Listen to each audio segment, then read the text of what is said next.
নির্বাচিত সরকার দিয়ে এখন দেশ পরিচালনা জরুরি। গণতন্ত্র প্রতিষ্ঠা করা গেলে দেশ থেকে দুর্নীতি ও ফ্যাসিবাদ দূর করা সম্ভব বলে জানিয়েছেন বিএনপি মহাসচিব মির্জা ফখরুল ইসলাম আলমগীর। মঙ্গলবার দুপুরে ঠাকুরগাঁও প্রেস ক্লাবে শীতবস্ত্র বিতরণ কর্মসূচি শেষে তিনি একথা বলেন। এ সময় তিনি বলেন, দেশে জনগণের শাসন প্রতিষ্ঠা করতে হবে, এজন্য নির্বাচিত সরকার দিয়ে দেশ পরিচালনা জরুরি। আর জনগণের শাসন প্রতিষ্ঠা করতে নির্বাচন ছাড়া দ্বিতীয় কোনো পথ নেই বলেও জানান তিনি। যারা আওয়ামী সন্ত্রাসীদের দোসর এবং নিরীহ মানুষের রক্ত ঝরিয়েছে তাদের বিএনপিতে ঠাঁই নেই বলেও হুঁশিয়ারি দিয়েছেন বিএনপি মহাসচিব। দুর্নীতি ফ্যাসিবাদ থেকে উত্তরণ করতে হচ্ছে একটি গণতন্ত্রকে প্রতিষ্ঠিত করা, রেস্টোরেশন অফ ডেমোক্রেসি, জনগণের যে শাসন সেই শাসনকে স্থাপিত করতে হবে। অর্থাৎ জনগণের যে পার্লামেন্ট, জনগণের যে নির্বাচিত যে পার্লামেন্ট, সেই পার্লামেন্ট দিয়ে দেশ পরিচালনা করতে হবে। দেশের রাজনৈতিক ও অর্থনৈতিক সংকট সমাধানে দ্রুত নির্বাচনের তাগিদ বিএনপির। রাজনৈতিক দলগুলোর সঙ্গে দূরত্ব কমিয়ে নির্বাচনী রোড ম্যাপ প্রকাশের আহ্বান জানিয়েছে গণ অধিকার পরিষদ। মঙ্গলবার বিকেলে রাজধানীর গুলশানে বিএনপি চেয়ারপারসনের কার্যালয়ে দলটির নেতাদের সঙ্গে বৈঠক করে গণ অধিকার পরিষদের নেতারা। আওয়ামী ফ্যাসিবাদ অপসারণে বিএনপির সঙ্গে যুগপৎ আন্দোলন করা দলগুলোর ধারাবাহিক বৈঠকের অংশ হিসেবে মঙ্গলবার বৈঠক করে গণ অধিকার পরিষদ ও গণফোরাম। পরে বিএনপি নেতা আমির খসরু মাহমুদ চৌধুরী বলেন, ৩১ দফা বাস্তবায়ন নিয়ে দলগুলোর সঙ্গে আলাপ হয়েছে। বিএনপি নির্বাচিত হতে পারলে সংস্কার কমিটির পরামর্শ সংসদে তুলবে। উপদেষ্টাদের কেউ কেউ বিরাজনীতিকরণের চেষ্টাও করছে বলে মন্তব্য করেন গণ অধিকার পরিষদের সাধারণ সম্পাদক রাশেদ খান। নির্বাচন অতি সত্বর হওয়া দরকার। একটি নির্বাচিত সরকার যত তাড়াতাড়ি ক্ষমতায় আসবে, যে বাংলাদেশের বর্তমান অর্থনৈতিক, সামাজিক, রাজনৈতিক এবং বৈদেশিক যে বিষয়গুলো আজকে আমরা সম্মুখীন হচ্ছি, সেগুলো একটা নির্বাচিত সরকারের পক্ষে দ্রুত সমাধান দেওয়া সম্ভব। নির্বাচনের জন্য অন্তর্বর্তী সরকারকে প্রয়োজনীয় সময় দিতে চায় বাংলাদেশ জামায়াতে ইসলামী। মঙ্গলবার দুপুরে গাইবান্ধায় কর্মী সমাবেশে কথা বলেন দলটির আমির ডাক্তার শফিকুর রহমান। তিনি বলেন, সুষ্ঠু নির্বাচনের জন্য সুষ্ঠু পরিবেশ দরকার, এজন্য অবশ্যই সময় দিতে হবে। আমরা দীর্ঘ ১৭ বছর ধৈর্য ধরেছি, কাজেই সুষ্ঠু পরিবেশ তৈরির জন্য বর্তমান সরকারকে তাদের চাহিদা মতো সময়ও আমরা দিতে চাই। আশা করি তাদের সম্মান করে দেয়া সময়ের মধ্যেই তারা সংস্কার কাজ শেষ করবেন। এ সময় নেতাকর্মীদের উদ্দেশ্যে জামায়াত আমির বলেন, আগামীর বাংলাদেশ হবে সাম্যের, বৈষম্যহীন। সব ক্ষেত্র থেকে বৈষম্য দূর করতে হবে, যেখানে সংখ্যাগুরু সংখ্যালঘুর ধর্মীয় ভেদাভেদ থাকবে না। অফিস আদালত থেকে ঘুষ দুর্নীতি নির্মূল করতে হবে, চাঁদাবাজি দখলদারি বন্ধ করতে হবে। এজন্য বাংলাদেশ জামায়াতে ইসলামী সর্বাত্মক সহযোগিতা করবে। সুষ্ঠু নির্বাচনের জন্য আগে সুষ্ঠু পরিবেশ বা সমতল মাঠ তৈরি করতে হবে, লেভেল প্লেইং ফিল্ড। এটার জন্য কিছু বেসিক সংস্কার লাগবে। সংস্কারের কাজে বর্তমান সরকার হাত দিয়েছে, তারা একটু সময় চেয়েছে। আমরা যখন 17.5 বছর ধৈর্য ধরতে পেরেছি, আমরা ইনশাল্লাহ আরো কয়েকটা দিন ধৈর্য ধরতে পারবো। প্রয়োজনীয় সংস্কার শেষে নির্বাচনের মাধ্যমে সরকার প্রতিষ্ঠা হবে বলে আশা খেলাফত মজলিসের। মঙ্গলবার দুপুরে রাজধানীর পল্টনে এক সংবাদ সম্মেলনে এই কথা জানান সংগঠনের মহাসচিব। আওয়ামী দুঃশাসনের বিচার, ফ্যাসিবাদের পুনরুত্থান ঠেকানো এবং দেশের সার্বভৌমত্বকে সুসংহত করে রাষ্ট্র গঠনে জাতীয় ঐক্য জরুরি বলেও মনে করে খেলাফত মজলিস। মহাসচিব আহমদ আব্দুল কাদের আরও জানান, তার দল 28শে ডিসেম্বর সাধারণ পরিষদের দ্বাদশ সম্মেলন করবে রাজধানী সোহরাওয়ার্দী উদ্যানে। পতিত খুনি হাসিনা সরকারের পতনের পরে আজকের মুক্ত পরিবেশে একটি দায়িত্বশীল রাজনৈতিক দল হিসাবে খেলাফত মজলিস দেশ ও জনগণের স্বার্থে দায়িত্বশীল ভূমিকা পালনে বদ্ধপরিকর। 8 ডিসেম্বর সোহরাওয়ার্দী উদ্যান থেকে জাতির সামনে আমরা একটি গুরুত্বপূর্ণ বার্তা দিতে চাই। নির্বাচন নিয়ে রাজনৈতিক দলগুলোর ব্যাকুলতা সংস্কার কার্যক্রম ব্যাহত করবে বলে মন্তব্য করেছেন যুব ও ক্রীড়া উপদেষ্টা আসিফ মাহমুদ সজীব ভূঁইয়া। মঙ্গলবার সকালে দিনাজপুরের কাহারোলে শীতবস্ত্র বিতরণ অনুষ্ঠান শেষে তিনি একথা বলেন। উপদেষ্টা আরও বলেন, ফ্যাসিবাদী ব্যবস্থার বিলোপের জন্য সরকারি প্রতিষ্ঠান যেভাবে সংস্কার করা দরকার, সেই সংস্কারের এজেন্ডা নিয়ে কাজ করছে সরকার। কমিশনের প্রতিবেদন অনুযায়ী সংস্কার করা হবে।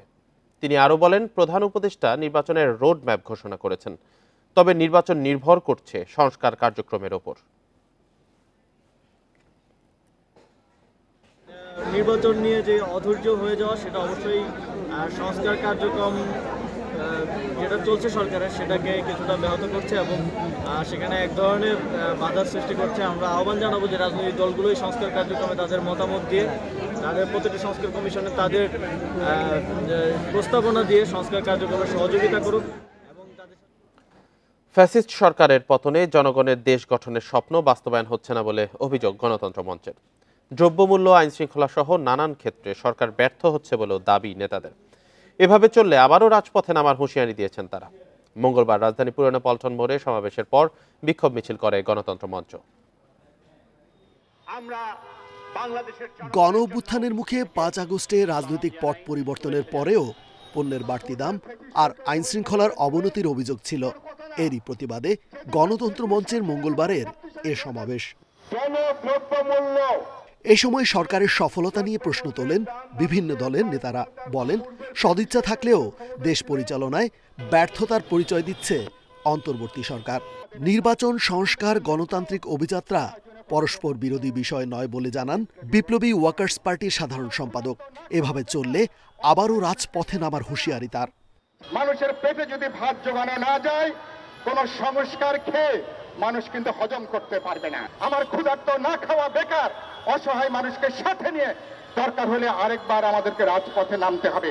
সরকারকে বলতে চাই, এটা বলে শেষ করব, মেহরবানি করে আমাদেরকে রাজপথে নামতে বাধ্য করবেন না।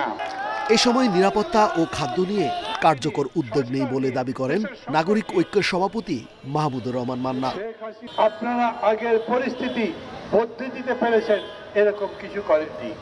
নদীর মধ্যে লঞ্চ ডাকাতি, এইদিকে জিনিসপত্রের দাম হু করে বেড়ে যাওয়া, আমরা যতই বলি সেটা নিয়ন্ত্রণের কোনো ব্যবস্থা করতে পারেননি। মানুষ এখন প্রশ্ন করে, দেশের মধ্যে থেকে, দেশের বাইরে থেকে ভাই হচ্ছে কি? নেতাদের অভিযোগ, সরকার শুরু থেকেই রাজনৈতিক দলগুলোর সঙ্গে সখ্য গড়েনি। ব্যাপক জনসমর্থনের পরও একলা চলনীতির কারণেই দুর্বল হয়েছে তারা। সমাবেশ শেষে বিক্ষোভ মিছিল করে গণতন্ত্র মঞ্চ। রেজওয়ানুল হক, ইন্ডিপেন্ডেন্ট নিউজ, ঢাকা। একাদশ সংসদ নির্বাচনে অংশ নেওয়াটা বিকল্পধারা বাংলাদেশের ভুল সিদ্ধান্ত ছিল বলে জানিয়েছেন দলটির মুখপাত্র মাহিবী চৌধুরী। মঙ্গলবার রাজধানীর বারিধারায় সংবাদ সম্মেলনে তিনি জানান, তার দল অধ্যাপক মোহাম্মদ ইউনূসের নেতৃত্বাধীন সরকারকে তাদের লক্ষ্যে পৌঁছাতে সহযোগিতা দেবে। মাহিবী চৌধুরী জানান, 2024 সালের নির্বাচনে অংশ না নিয়ে 2018 সালের ভুল সিদ্ধান্ত সংশোধনে প্রথম পদক্ষেপ নেয় বিকল্পধারা। সবশেষ জাতীয় নির্বাচনে আওয়ামী লীগের সঙ্গে সমঝোতা করেনি বিকল্পধারা। এই দাবি করে মাহিবী চৌধুরী বলেন, বৈষম্য থেকে বাঁচতে হলে প্রথমে বৈষম্যহীন সংসদ গঠন করতে হবে। সংসদ নির্বাচনে আনুপাতিক ব্যবস্থায় সমস্যার সমাধান হবে বলেও মনে করেন তিনি। এক ঐতিহাসিক লগ্নে প্রচলিত ধারার বাইরে বিকল্প রাজনীতির বীজ বপন করার স্বপ্ন নিয়ে একটি বিভক্ত 24 নির্বাচনে একমাত্র বিকল্প ধারার সাথে আওয়ামী লীগের কোনো ধরনের আলোচনাই হয়নি, কোনো কথাবার্তাই হয়নি, কোনো মিটিংয়ে, যেটা আমাদের জাতীয় পার্টির সাথে আসন ভাগাভাগি হচ্ছে, তৃণমূল আসতেছে, অমুক আসতেছে, তার নির্বাচন, আমরা জানতাম যে এই নির্বাচনে আমাদের কোনো সুযোগই নাই। ক্ষমতাচ্যুত সাবেক প্রধানমন্ত্রী শেখ হাসিনাকে ফেরত চেয়ে ঢাকার বার্তার এখনো কোনো জবাব দেয়নি ভারত। পররাষ্ট্র মন্ত্রণালয় জানিয়েছে, স্বাভাবিক সময়ের মধ্যে দিল্লি সাড়া না দিলে আবারও তাগিদ দেওয়া হবে। মঙ্গলবার দুপুরে মন্ত্রণালয়ের নিয়মিত সাপ্তাহিক ব্রিফিংয়ে এই কথা জানান মুখপাত্র রফিকুল আলম। বলেন, বন্দি প্রত্যর্পণ চুক্তির আওতায় তাকে ফেরত পাঠানোর বিষয়টি সোমবার ভারত সরকারকে আনুষ্ঠানিকভাবে জানানো হয়েছে। দিল্লির ফিরতি জবাবের অপেক্ষায় রয়েছে ঢাকা। তিনি আরও বলেন, সাবেক প্রধানমন্ত্রীর ইস্যুটি সংবেদনশীল, তাই এ নিয়ে দুই দেশই সময় নেবে, সেটাই স্বাভাবিক। মুখপাত্র আরও বলেন, ভারতের সিদ্ধান্তের পর পরবর্তী পদক্ষেপ নেবে পররাষ্ট্র মন্ত্রণালয়। এক প্রশ্নের জবাবে তিনি বলেন, ভারতে শেখ হাসিনা কোন স্ট্যাটাসে অবস্থান করছেন তা আনুষ্ঠানিকভাবে এখনো জানে না অন্তর্বর্তী সরকার। ফিলিস্তিনের রাষ্ট্রপতি লেবাননের তত্ত্বাবধায়ক সরকারের এক্সট্রাডিশন ট্রিটিটা দেখেন, আমি যতটুকু মনে করতে পারি এখানে কোনো টাইম লিমিট মেনশন করা নাই। সুতরাং এটার উত্তর পাওয়ার জন্য ভারত সরকারের পক্ষ থেকে উত্তর আসার জন্য আমাদেরকে অপেক্ষা করতে হবে। আমরা একটা সময় পর্যন্ত নিশ্চয়ই দেখব, যে কোনো জিনিসের উত্তর দেওয়ার একটা স্বাভাবিক সময় আছে। যদি সেই সময়ের মধ্যে উত্তর না আসে তাহলে এটার আরেকটা তাগিদপত্র দেওয়া হবে, আবার জানানো হবে যে আমরা এটার জন্য উত্তর এক্সপেক্ট করছি। শেখ হাসিনার দুর্নীতি তদন্ত অন্তর্বর্তী সরকারের অগ্রাধিকার। এসব দুর্নীতির সহযোগীদের মুখোশ উন্মোচন করা সরকারের দায়িত্ব। এসব মন্তব্য করেছেন প্রধান উপদেষ্টার প্রেস সচিব শফিকুল আলম।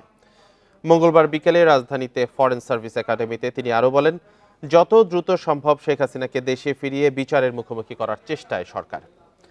উপদেষ্টা পরিষদের বৈঠকের সিদ্ধান্ত তুলে ধরে তিনি জানান, পদোন্নতি বঞ্চিত অবসরপ্রাপ্ত সরকারি কর্মকর্তাদের পদায়নের সিদ্ধান্ত হয়েছে। এছাড়া গণভবনে গণ অভ্যুত্থান স্মৃতি জাদুঘর প্রতিষ্ঠা এবং সাইবার সুরক্ষা অধ্যাদেশ খসড়ার চূড়ান্ত অনুমোদন দিয়েছে উপদেষ্টা পরিষদ। প্রেস সচিব আরও জানান, কোরিয়ার সাথে অংশীদারিত্ব চুক্তি সই হবে। এটি বাংলাদেশের জন্য বড় উন্মুক্ত বাজার হবে। উনি একটা চোরতন্ত্র এখানে জারি করেছিলেন, তো সেই চোরতন্ত্রে কারা কারা আসলে তার সাথে এই মহাচুরিতে জড়িত ছিল এটা বাংলাদেশের মানুষ জানতে চায় এবং এটা জানানোটা আমাদের একটা নৈতিক দায়িত্ব। তো উনি কি পরিমাণ চুরি করেছেন সেটা অবশ্যই আপনার সামনে এটা জানতে পারবেন। আওয়ামী লীগ সরকারের আমলে তথ্য ও যোগাযোগ প্রযুক্তি মন্ত্রণালয়ের ২১টি প্রকল্পে হরি লুটের প্রমাণ পেয়েছে তদন্ত কমিটি। এসব প্রকল্পের কেনাকাটা থেকে শুরু করে অবকাঠামো নির্মাণ সব ক্ষেত্রে অনিয়ম ও দুর্নীতি হয়েছে। ২১টি চলমান আইসিটি প্রকল্পের অপ্রয়োজনীয় অংশ বাদ দিলে প্রায় ৭,০০০ কোটি টাকা সাশ্রয় করা সম্ভব হতো। ২০০৯ থেকে ২০২৪ সাল পর্যন্ত গত ১৫ বছরে প্রকল্পের নামে তথ্য প্রযুক্তি খাতে কি পরিমাণ অর্থ লোপাট ও দুর্নীতি হয়েছে তা খতিয়ে দেখতে ১২ সদস্যের তদন্ত কমিটি গঠন করে অন্তর্বর্তী সরকার। তদন্ত কমিটি তদন্ত প্রতিবেদন মন্ত্রণালয়ে জমা দিয়েছে। প্রতিবেদনে প্রকল্পগুলোতে অপচয়, অসঙ্গতি, দুর্বলতা, আর্থিক ক্ষতি, অসম চুক্তি, জনবল নিয়োগের ত্রুটিসহ নানা অনিয়ম চিহ্নিত করা হয়। এই রিপোর্টের মধ্যে ফাইন্ডিংসগুলোর মধ্যে মূলত যেটা আছে যে অপ্রয়োজনীয় অঙ্গ সংযোজন, যেটাকে যদি আমরা এখন বাদ দিই প্রায় ৬,৯০০ কোটি টাকার কাজ কমানো সম্ভব হবে। এগুলো মোস্টলি ছিল পলিটিক্যালি মোটিভেটেড। ধরা যাক একজন মেম্বার অফ পার্লামেন্ট অথবা একটা বিশেষ পরিবারের সদস্যদেরকে খুশি করার জন্য এমন সমস্ত লোকেশনে এই প্রজেক্টগুলোকে সিলেক্ট করা হয়েছিল যেগুলোর আলটিমেটলি কোনো বিজনেস কেস নাই এবং এন্ড অফ দ্য ডে দেখা যাবে ওয়েস্টেজ অফ মানি, যেটা আমাদের বহু প্রকল্পের ক্ষেত্রে হয়েছে। সচিব বলেন, এই খাতে বিভিন্ন অনিয়ম ও দুর্নীতির সঙ্গে জড়িতদের চিহ্নিত করা হচ্ছে, তাদের বিরুদ্ধে ব্যবস্থাও নেওয়া হচ্ছে। এখানে একসময় আইসিটি উপদেষ্টা বলে একজন ছিলেন সরকারের, তারপরে আইসিটি মন্ত্রী ছিলেন এবং আরও কিছু প্রভাবশালী ব্যক্তি ছিলেন যে মানুষগুলোর প্রত্যক্ষ ইশারায় প্রকল্প নেওয়া হতো, প্রকল্প বাদ দেওয়া হতো এবং প্রকল্পের খরচ অপ্রয়োজনীয়ভাবে বৃদ্ধি করা হতো। এই জিনিসগুলো কিন্তু তদন্ত প্রতিবেদনে এসছে। প্রতিবেদনে বলা হয়েছে, অনেক প্রকল্প নেওয়া হয়েছে যা তথ্য প্রযুক্তি বিভাগের দায়িত্বের আওতায় পড়ে না। এই ধরনের প্রকল্প বাস্তবায়ন করে অর্থের অপচয় করা হয়েছে। Mahmudul Hasan, Independent News, Dhaka. আখাউড়ায় নারীকে পুড়িয়ে হত্যার ঘটনায় প্রাথমিক জিজ্ঞাসাবাদে দায় স্বীকার করেছে ফারহান রনি। আজ তাকে তোলা হচ্ছে আদালতে। পুলিশের ধারণা, ধর্ষণে ব্যর্থ হয়ে শারমিনকে হত্যা করা হয়। আটক রনি উপজেলার দক্ষিণ ইউনিয়ন যুবলীগের সাধারণ সম্পাদক শাহনেওয়াজ ভূঁইয়ার ছেলে। এর আগে মঙ্গলবার ভোরে শারমিন বেগমকে রনি ডেকে নিয়ে যান বলে অভিযোগ রয়েছে। হত্যার পর ওই নারীর মাথা আলাদা করে পুঁতে রাখা হয় মাটিতে। পরে পুলিশ খণ্ডিত মরদেহ উদ্ধার করে। রনির বিরুদ্ধে মাদকসহ একাধিক মামলা রয়েছে।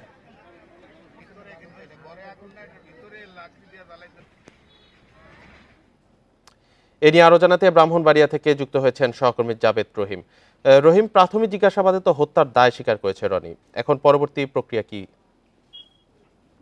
জি, আমি কিছুক্ষণ আগে আখাউড়া থানার অফিসার ইনচার্জ এবং ওসি তদন্তর সঙ্গে কথা বলেছিলাম।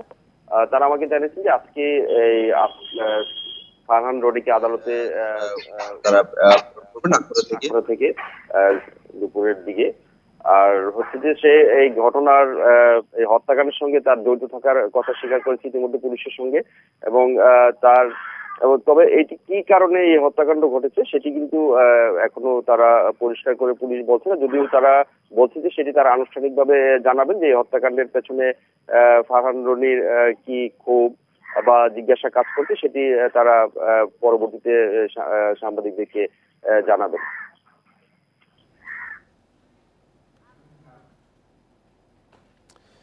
ব্রাহ্মণবাড়িয়া থেকে জানাচ্ছিলেন সহকর্মী জাবেদ রহিম। চট্টগ্রামের এলিভেটেড এক্সপ্রেসওয়ে র্যাম্প নিয়ে আবারও দেখা দিয়েছে জটিলতা।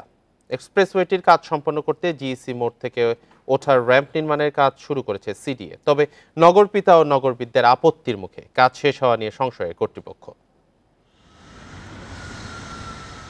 চট্টগ্রামের এলিভেটেড এক্সপ্রেসওয়েতে যানজট বাড়বে এমন ধারণায় গেল অক্টোবরে 15টি র্যাম্পের 6টি বাদ দেয় চট্টগ্রাম উন্নয়ন কর্তৃপক্ষ সিডিএ।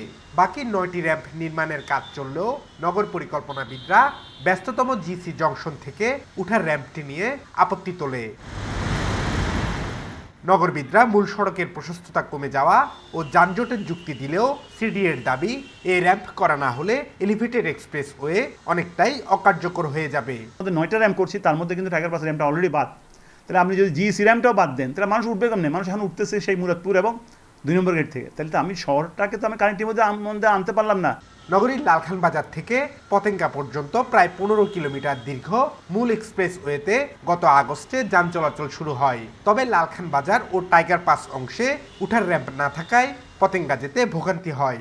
এখানে একটা ব্যস্ততম স্কুল বাওয়া স্কুল সেখানে রয়েছে, সেখানে সারা চট্টগ্রামের লোক ঘুরে ফিরে ওই জিএসির দিকে তারা আসতে থাকে। কাজে এখানে যানজট আরও বাড়তে থাকবে এবং সেটা কোনো ক্রমে আমরা হতে দিব না। পূব দিকের গাড়ি সবগুলো যদি জিইসির মোড় থেকে উঠতে হয় তাহলে ওদেরকে 5 কিলোমিটার ঘুরতে হবে, একবার যাবে একবার আসবে। জনসাধারণকে নাগরিকদের এই দুর্ভোগ দেবার অধিকার তো তাদের নাই। তবে লালখান বাজার ও টাইগার পাসে র্যাম্প করার সুযোগ নেই বলছে নির্মাণকারী সংস্থা সিডিএ। যারা বিশেষজ্ঞ, যারা এটা প্রতিবাদ করছে জিইসি র্যাম্প নিয়ে, ওরা কিন্তু মিসলিডটা করছে। মিসলিড এই জন্য করছে যে তারা মনে করছে যে টাইগার পাসটা আমরা করব, টাইগার পাসে করাটা নিয়ে এটা বন্ধ করতে চাচ্ছে জিইসি র্যাম্পটা। তো জিইসি র্যাম্পটা তো বন্ধ করলে তো মানুষ কোন দিকে উঠবে? আমরা টাইগার পাস র্যাম্পটা তো করছি না। চট্টগ্রাম এলিভেটেড এক্সপ্রেসওয়ে নির্মাণে এখন পর্যন্ত ব্যয় হয়েছে 4,298 কোটি টাকা। Abdullah Rakib, independent news, Chittagong. আজ বড়দিন। সকাল থেকেই ত্যাগের মহিমা ও বিশ্ব শান্তির বার্তায় গির্জায় গির্জায় হচ্ছে প্রার্থনা। রাজধানী ফার্মগেট থেকে এই বিষয়ে জানাতে যোগ দিচ্ছেন সহকর্মী শাহরিয়ার অনির্বাণ। অনির্বাণ, বড়দিন উপলক্ষে উৎসবের আমেজ কেমন দেখছেন, আর এখন কি আনুষ্ঠানিকতা চলছে? দেখুন, বড়দিনের যে যিশু খ্রিস্টের জন্মদিন উপলক্ষে যে প্রার্থনার জাগ, সে জাগটি এখন শুরু হয়েছে। ঠিক ঘড়ির কাঁটা বলতে 9টার দিকে এই আনুষ্ঠানিকতা শুরু হয়। আমরা তেজগাঁর যে হলি চার্চ অবস্থান করছি, সেখানে আমরা দেখলাম যে ভোর 6:30টার সময় একটি জাগ অনুষ্ঠান শেষ হয়েছে। ঠিক 9টার সময় দ্বিতীয়বারের মতো আজকের দিনের যে মূল প্রার্থনা, সেই প্রার্থনাটা এখন শুরু হয়েছে। তো এই সময়ের ভিতরে আমরা দেখলাম যে খ্রিস্ট ধর্মাবলম্বী যারা রয়েছেন তারা এসছেন, নানান বয়সী যারা রয়েছেন তারাও এসছেন, এসে এই মূল যে প্রার্থনা, সেই প্রার্থনার সাথে তারা সম্পৃক্ত হয়েছেন। তো আমাদেরকে চার্চের পক্ষ থেকে যেটা বলা হয়েছে যে আজকে সারাদিন সাধারণত নানান উপাচার রয়েছে, মূলত যে মূল আকর্ষণটা থেকে থাকে সেটি হচ্ছে সকালবেলার এই প্রার্থনাটা।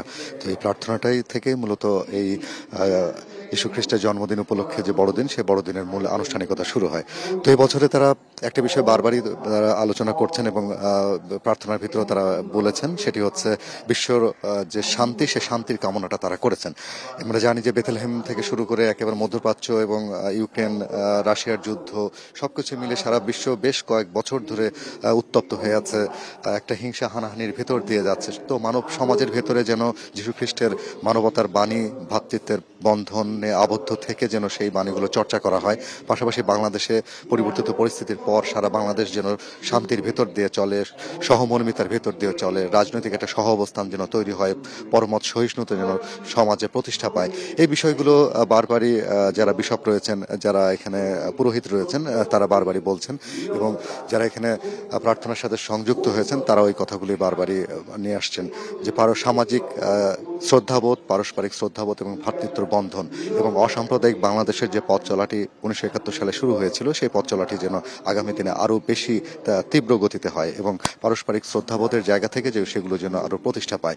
তো সেই জায়গাগুলো থেকে আমরা দেখেছি। আর যেহেতু আজকে ছুটির দিন, উৎসবের আমেজেই খ্রিস্ট ধর্মাবলম্বীরা এখানে এসছেন, নতুন পোশাক সবার গায়ে আমরা দেখলাম, শিশু থেকে শুরু করে সব বয়সীদের ভিতরে ছুটির দিন, যার কারণে আজকে এই প্রার্থনা শেষ হওয়ার পরই যারা খ্রিস্টান ধর্মাবলম্বী রয়েছেন তারা আত্মীয় স্বজনের বাড়িতে যাবেন, তাদের আজকে বিশেষ দিনের জন্য কেক তৈরি করা হয়েছে, বিশেষ খাবার তৈরি করা হয়েছে এবং সেই খাবারগুলো তারা নিয়ে উৎসবের সাথে যুক্ত হবেন।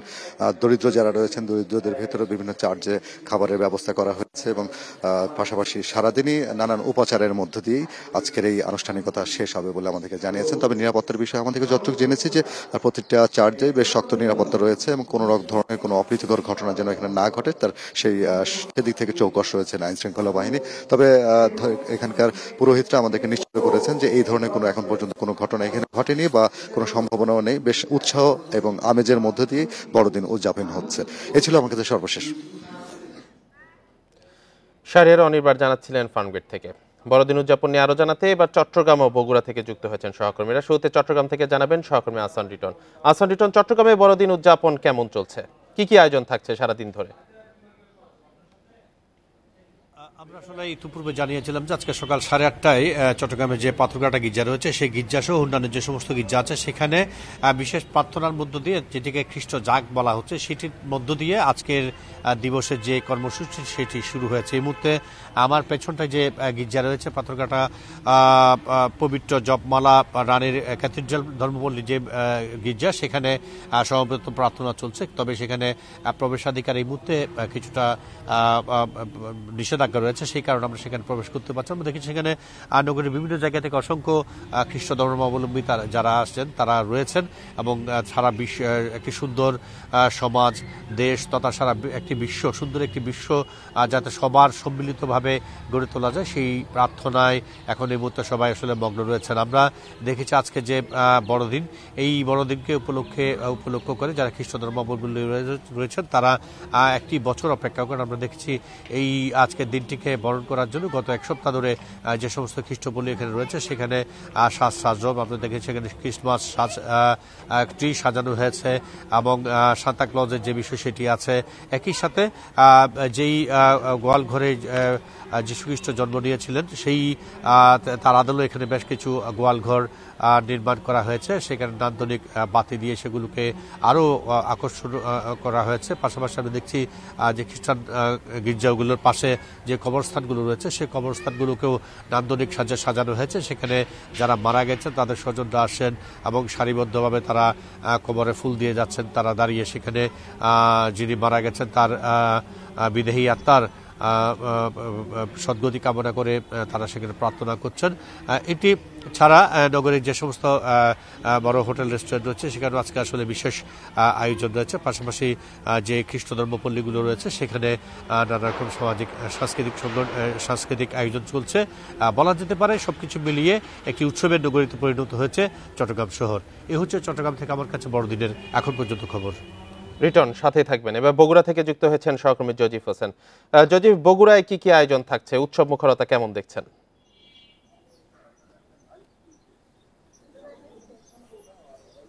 আমার সহকর্মী চট্টগ্রাম থেকে যেমনটি জানাচ্ছিলেন ঠিক বগুড়াতেও কিন্তু আমি সকালবেলা এসে আমাদের বগুড়ার যে মূল খ্রিস্টান উপাসনালয় রয়েছে গোহাইল রোডস্থ সেই উপাসনালয়ে এসে আমি দেখতে পেয়েছি এখানে যারা খ্রিস্টান ধর্মাবলম্বীর লোকেরা আছেন তারা কিন্তু এসেছেন এবং তারা এখানকার যে উপাসনার প্রস্তুতি নিচ্ছেন। 9:30 থেকে এখানে উপাসনা শুরু হবে এবং এর ইতিমধ্যেই কিন্তু তারা ধীরে ধীরে এই গির্জায় প্রবেশ করতে শুরু করেছেন এবং উপাসনা শুরু হওয়ার পরে আসলে বাইবেল পাঠ এবং বাণী প্রচার থেকে শুরু করে মানব জাতির কল্যাণে প্রার্থনা এবং অন্যান্য যে বিষয়গুলো রয়েছে সেগুলো কিন্তু তারা করবেন বলে আমরা জানতে পেরেছি।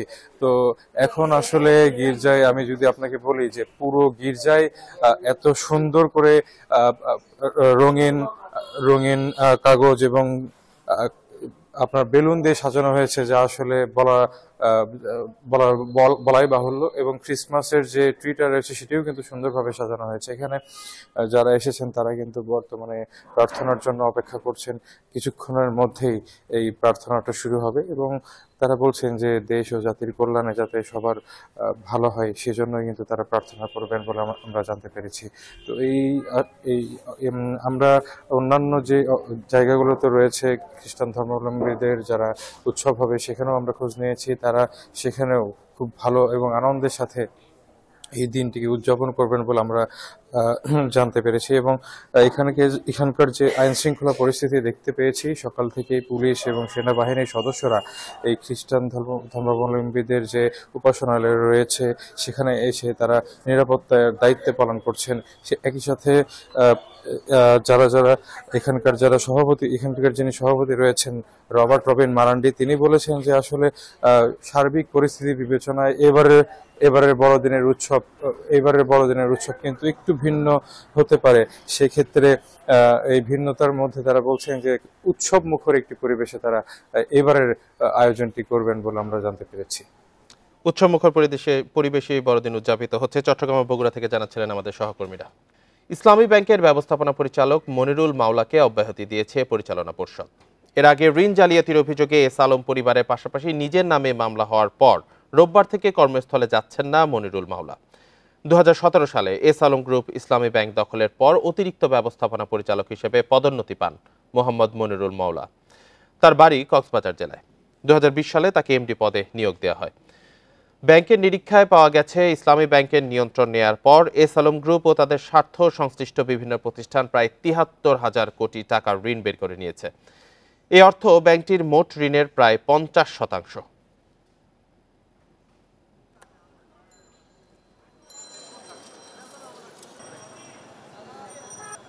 চট্টগ্রামে এস আলম গ্রুপের 6টি কারখানা বন্ধ ঘোষণা করা হয়েছে। মঙ্গলবার দুপুরে কর্ণফুলী উপজেলার কালারপুলে S Alam cold rolled steel কারখানা বন্ধের নোটিশ ঝুলিয়ে দেওয়া হয়। এরপর থেকে শ্রমিকরা বিক্ষোভ শুরু করেন। বন্ধ হয়ে যাওয়া অন্য কারখানাগুলো হলো S Alam refined sugar industries, power plant, power generation limited ও ইনফিনিটি সিআর স্ট্রিপস ইন্ডাস্ট্রিজ। এর মধ্যে 3টি কারখানা ইছানগর ও একটি বাঁশখালীতে অবস্থিত। এসব কারখানায় অন্তত 12,000 শ্রমিক কর্মচারী কাজ করত। পুলিশ জানায়, শ্রমিকদের একটি অংশ বিক্ষোভ শুরু করার কিছুক্ষণের মধ্যে তাদের সরিয়ে দেওয়া হয়।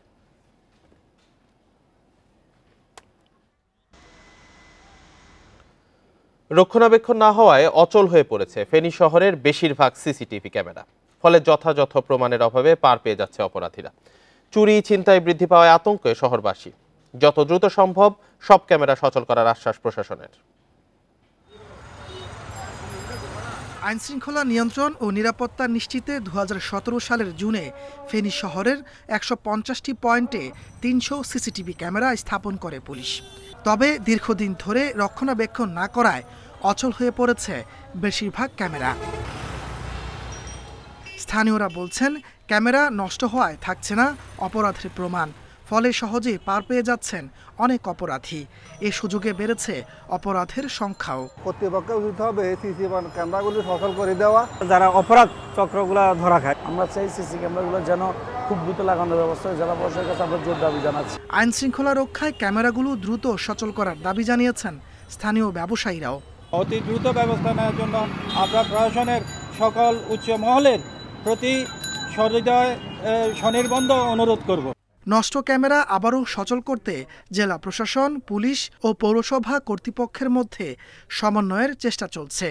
উচ্চ ক্ষমতা সম্পন্ন আমরা সিসি ক্যামেরার মাধ্যমে যে সার্ভেইলেন্স সিস্টেম সেটি আমরা রাখবো এবং সেটি পৌরসভা যেমন তার তত্ত্বাবধানে থাকবে এবং সেটি পুলিশ প্রশাসনও ব্যবহার করতে পারবে। এগুলো নিয়ে আমাদের কার্যক্রম চলমান আছে। আমরা জেলা প্রশাসক মহোদয়ের সাথে কথা বলেছি এবং পৌর প্রশাসক মহোদয়ের সাথে কথা বলেছি। আমরা বসে একটা সিদ্ধান্ত নিতে চলেছি যে এই সিসি ক্যামেরাগুলো আমরা পুনরায় স্থাপন করা যায় কিভাবে। 6 মাসে চুরি, ছিনতাই ও হামলার শতাধিক অভিযোগ পেয়েছে পুলিশ।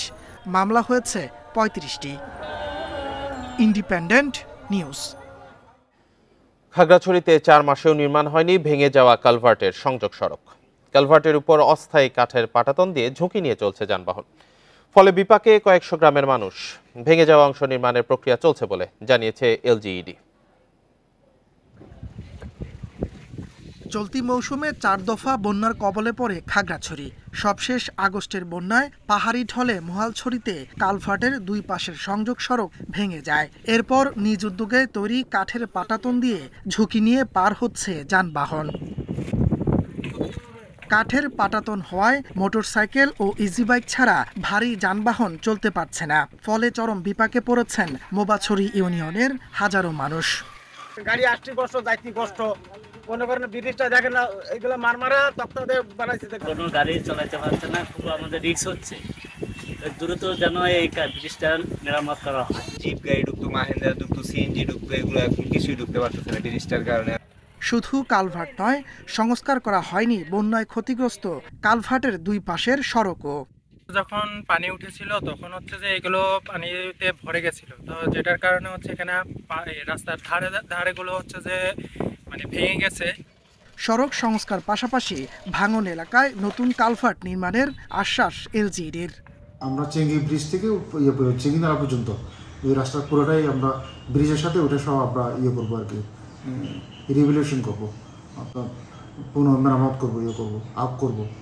মহালছড়ির সাথে মোবাছড়ি ইউনিয়নের যোগাযোগের একমাত্র মাধ্যম কালভার্টটি। এর উপর দিয়ে প্রতিদিন 4 থেকে 5 হাজার মানুষ চলাচল করে।